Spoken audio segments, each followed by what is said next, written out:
the spiritual love.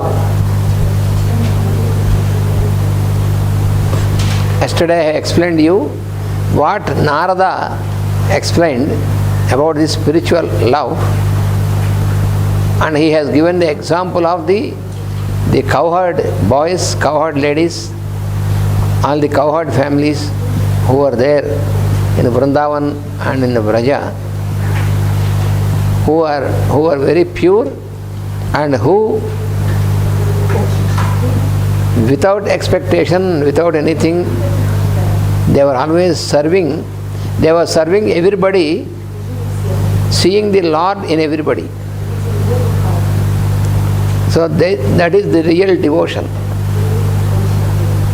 That is what is called spiritual love. Why we love God? Love for God is not to ask for something, and not to ask even for liberation. If we ask for something, then He gives, but we cannot experience that divine love.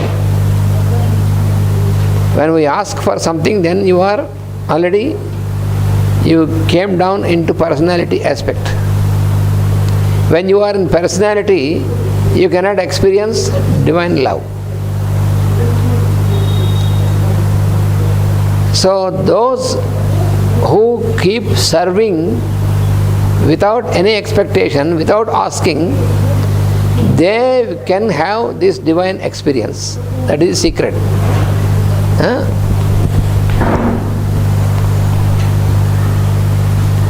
That is very much explained in Mahabhagavata also. It was very, very much explained. Even the incidents of the life of Krishna also. So once, with all the cowherd boys, he was there. Randi Swami Labalandi, dayacheyandi. Galivara. So, అక్కడ fan కింద కూర్చో. So once what happened is Lord Krishna, he went with the cowherd boys, taking the cows to a very far place, and there they were playing under the trees, and all the cows were freely, they were engaged in having their fresh grass and all this. And by the afternoon, all the cowherd boys were very much tired. They are thirsty and hungry. Then all these cowherd boys approached. Krishna is with them. He is also one of them. So he said, we are all feeling hungry. What will we do now? That day they have not carried their food with them. So Krishna and Balarama were also there, his elder brother Balarama. So Krishna told one of these fellows, in the near vicinity, there are some people who are doing some ritual, and you tell them that we are hungry, we need food, and you ask for food. So these little boys, cowherd boys, so they went to these people who are doing this ritual, the spiritual people so-called, and he told them that Krishna is here with all these boys. We are all hungry, so Krishna asked us to tell you to give some food for us. The food is there. All the food is prepared and kept there. That is to offer to the Lord after fire ritual. See, you have seen here also, when we did fire ritual, after the fire ritual, after the puja, and then we offer some fruits or food to the Lord, and then we take it as prasad. So they have kept all this food, but they said You boys, you don't know when we give the food. Only after completing the ritual, we have to first offer to the Lord, and then we have to take the prasad. And you fellows, you came and now you are asking to give it now. We won't give it. Go away from here. You don't know the procedure, the protocol. You go away from here. Then these boys came back because disappointed, little boys. And then Krishna smiled and asked what happened. They said. Then Krishna said, don't worry. You go to the backyard of these places. There the ladies of these fellows will be there. The women. They are mothers. So you go and tell them the same thing. You see what will happen. So these boys went there. They went there to the ladies of those who are doing the rituals and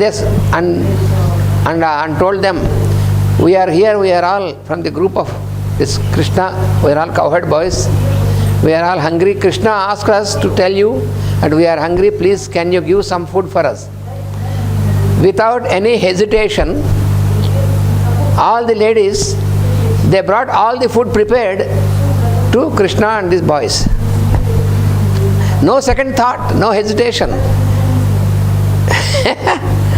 Those fellows who are doing the ritual are so-called well-educated fellows, because they know shastras, they know protocol, and these women, they are mothers. They don't know protocols and all these things. So they know only to give food to feed these who are hungry, to do service without any expectation, without any second thought, like this. So they brought all the food here. And Krishna said, oh mothers, please distribute this food to all these boys. He did not ask for him, he asked for all the boys. That is also a test for them. If they are real devotees, they will do what he says. Otherwise, what they should say, if they are not real devotees, they say, we have brought our food for you, not for all these fellows. Then they are no more devotees. They did not do that. Very happily they have distributed the food to all the children, all the other cowherd boys.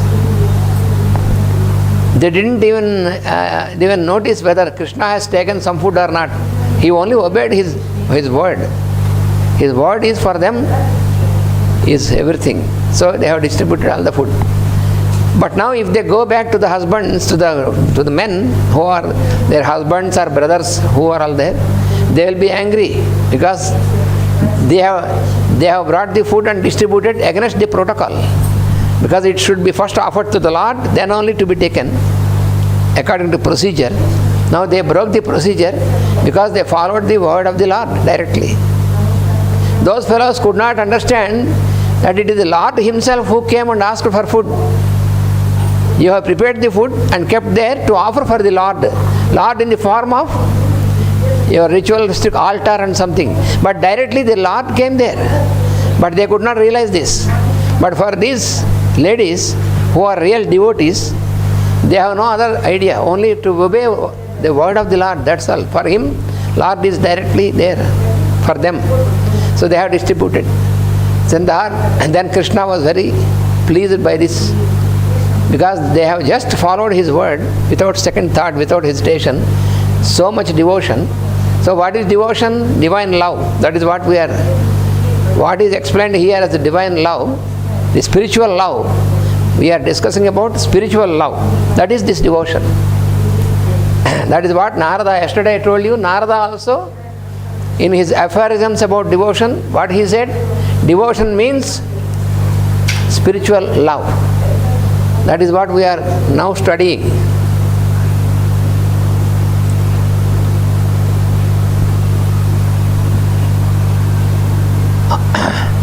This same thing is called divine love. You can call it spiritual love or divine love. So then Krishna is very much pleased. And he told to these ladies, I am very much pleased by your action, your devotion. So please tell me, what can I do for you? They know that Krishna is the Lord of the universe. He is not a little boy. He is directly the Lord of the universe himself in the form of this cowherd boy. They know this. So he said, you can ask for anything, whatever you want, I will grant. Because you have shown your devotion. And they said, we don't need anything because we have seen you. When the Lord himself came to us and we could offer whatever we can do, our service to you in the form of these boys, these cowherd boys, so we have no difference. So we don't need anything. We have nothing in our minds to ask for you. Ask for. We have no desire. We have your vision, your presence. What more than this we need? He is much more pleased for this. See, when God is there before us, if we ask something for our personal benefit, He will give away. He will bestow everything. If you ask for house, He will give. If you ask for riches, He will give. If you ask for physical comforts, He will give. He will give whatever we ask it, but we will not get any divine experience by asking. That is the secret. If you do not ask, then He will give Himself. That is the secret in this. If you ask for something, then your consciousness is limited.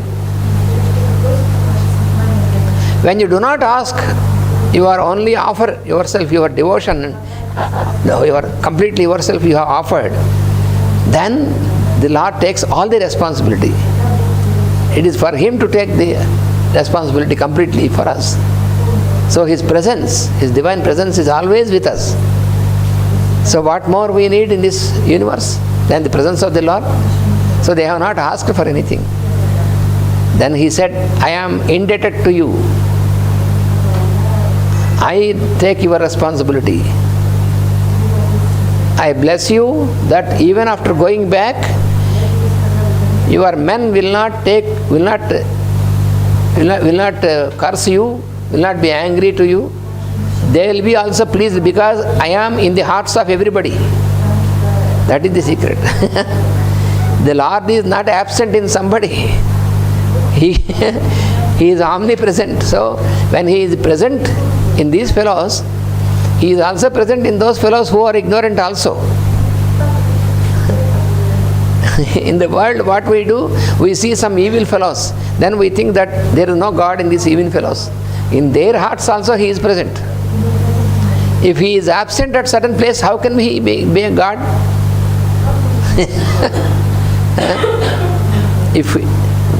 God cannot be absent anywhere.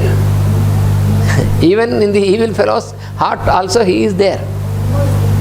Then if the Lord is there in the heart of the evil fellow, why they are evil-minded and ill-behaved? That is on the emotional level, not at the level of the soul. That is what we have studied. At the level of the soul, it is the same. But when our consciousness is localized in the lower levels of consciousness, like on the emotional and astral and other levels, then our behavior is different. So when we are completely surrendered to Lord consciousness, then we are stabilized at that level of soul. Then no more evil. It is always blissful. And we are never separated from the Lord consciousness, from the Lord experience. So these ladies, the cowherd ladies, that is why Narada has given the example of those cowherd ladies for devotion. There are many big devotees, no doubt. He has not put himself also as an example. Narada is the directly first devotee of the Lord. So even himself he has not put as the example. He has taken the example of the cowherd boys and cowherd ladies of the Vrindavan and as the example for devotion, which is what we call devotion is not different from divine love. That is what is being explained here. Spiritual love. Here it is used as spiritual love. Spiritual love, the second of the fundamental soul qualities, because we are studying the fundamental qualities of the soul. One fundamental quality we have studied yesterday. What is it? Spiritual will. Now it is spiritual love. It signifies giving and utter sacrifice for the good of others. It is first. This is the first expression of divine love, spiritual love. What is the prime expression of spiritual love is giving, offering and sacrifice. Spirit of sacrifice, spirit of offering. So that is the real expression of this. It carries ever the spirit of Christ.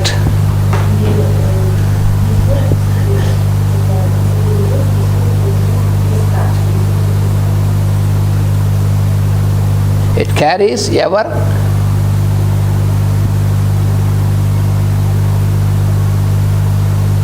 the spirit of Christ. Christ is the principle. What we call Christ is a principle. If you do not know this, then you will think in terms of religion. I told you religion is like a school for discipline, but we have to raise above the religion. So here it is principle, the Christ principle. So Christ principle means the principle of divine love. So here it carries over the spirit of Christ. It is something much more deep than love as usually understood.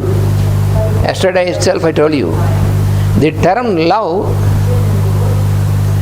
as it used normally is just superficial. It is not love in its true sense. When I say I love so and so person, then it is not in this deeper sense. Because if there is any object for the love, then it is not real divine love. There should be no object for love. If I say I love such and such person, that means your love is projected only upon such person and not distributed and diverted. Only for such person because of some attachment.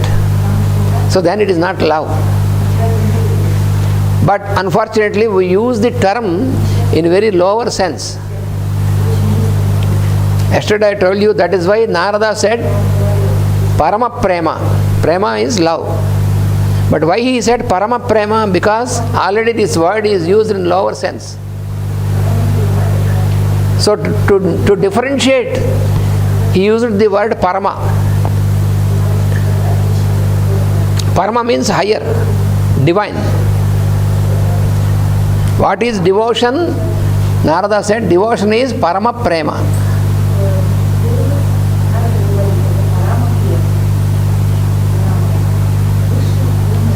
Prema means love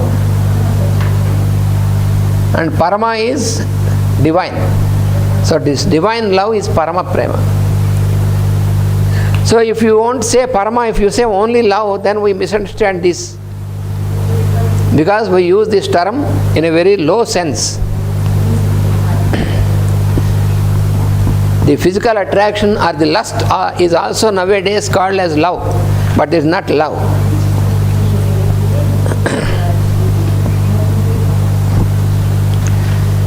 So it is something much more deep than love as usually understood. It is not affectionate sentiment. This spiritual love is not a sentiment. Affectionate sentiment is also one thing which is wrongly understood as love. If you have a sentiment about your affectionate sentiment to your child, for example, so then you say, I love my child. But if it is only a sentiment, it is not love.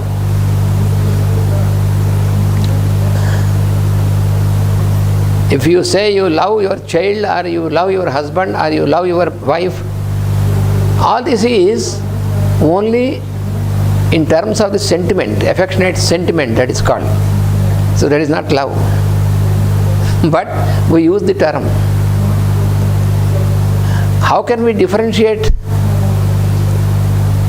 We can differentiate easily when there is a difference in the reciprocation or the behavior of the other person whom you say you love. Then your behavior is in terms of the reaction to this. So then it is a proof that it is not love.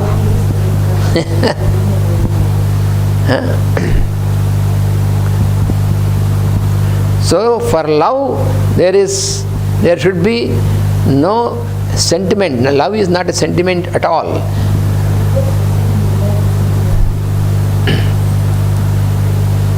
It is not of affectionate sentiment or the possession of a kind and loving disposition. It is also not to possess.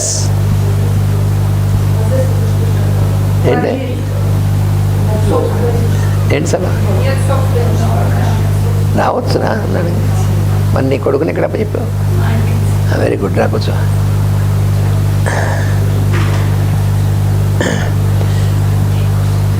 So, possession. Yesterday I told you about that lady who performed this marriage of her son and complained to Master E.K. that her son is changed because he is listening to the words of his wife. Yesterday I told you this story. So, in this example, her love is only sentiment to her son. If her love is real, true love, then she should not be disturbed by the behavior of her son. And actually there is no misbehavior of the son, because the son, after getting married, was also taking care of his wife. That is normal. But this lady, due to her possessive nature, she was so possessive that after performing the marriage of the son also, she feels that her son is getting lost from her control, because he is also taking care of his wife. So if it is a true love, she should be happy. When the son and the daughter-in-law are very happy living closely, she should be happy. But she was unhappy. She felt unhappy because she had this possessive nature. So this possessive instinct is not love. So if you have any possessive sentiment in your relationships, that is now more a love. Spiritual love is the product of the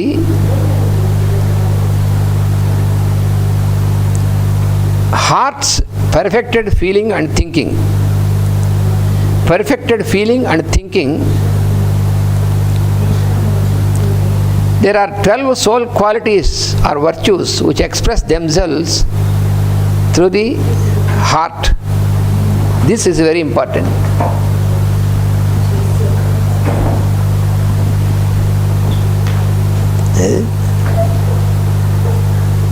అక్కడ చేతిలో ఉండాలి.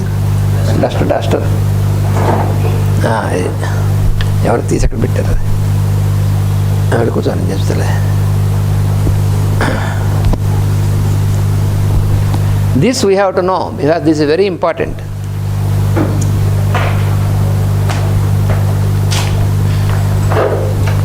There are 12 soul qualities.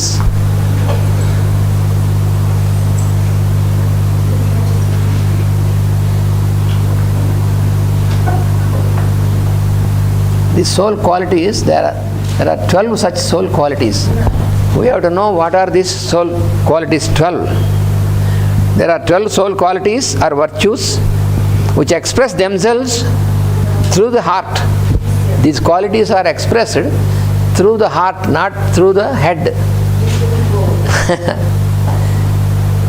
Because head symbolizes the seat of mind, and heart symbolizes seat of love. We have two centers, important centers. One is heart center, one is head center. Head center, what is there in the head? It is the brain. What is the brain? Brain is the seat of mind. Brain is not some socket of mind, but it is seat of mind. And heart is the seat of love. So head is the center for our intelligence and all these things. But heart is the center for love and experience of love, for divinity. So these soul qualities, this we will see now. What are the soul qualities? One is love for all. Love for all. This is the first one. Generally we say, I love so and so. But what Baba used to say, Sat Sai Baba said, love all. Why do you only limit yourself to love only some person? Because love is so wide, like a wide river, like an ocean, which can accommodate all. So you accommodate everybody in the love. So that is why Baba said, love all, serve all. You love all and serve all. Don't limit your love. If you limit your love, then you are limited. So first quality of this soul is love for all. This is what you see in these cowhead people who are living with Krishna. When Lord Krishna was taken from Mathura, where he was born, to Vrindavan, from then onwards, he was with all these cowherd families who are taking care of the cows and the fields. So they were living in nature. They were not in cities. After a certain age, after 12 years, at the age of 12 years, he was again brought to Mathura. It is a city. And after he is little more grown up, he has built the city of Dwaraka. And physically, he never went back to Vrindavan and Vraja. But those people who are living there, not even for 1 second they are separated from him. They are always in his presence. Because their love is serve for all, love for all, not only for only a form of Krishna. That is the secret. For them, everybody is Krishna only. When they were serving their own children, they were feeling they are serving Krishna. When they are serving each other, when they have a guest in the house, for them guest is a Krishna. Cows are Krishna. And the cows, children, the calves are Krishna. All the birds are Krishna, animals. Everything is Krishna only for them. No, nothing else. All the trees are Krishna. So how can there be a gap for them? That is why they have no gap in the presence of the Lord. Always they have the full presence of the Lord with them. That is why they were never sad by the physical departure of Krishna from them to other place. You see? So physical nearness is not at all necessary. How can it be possible always?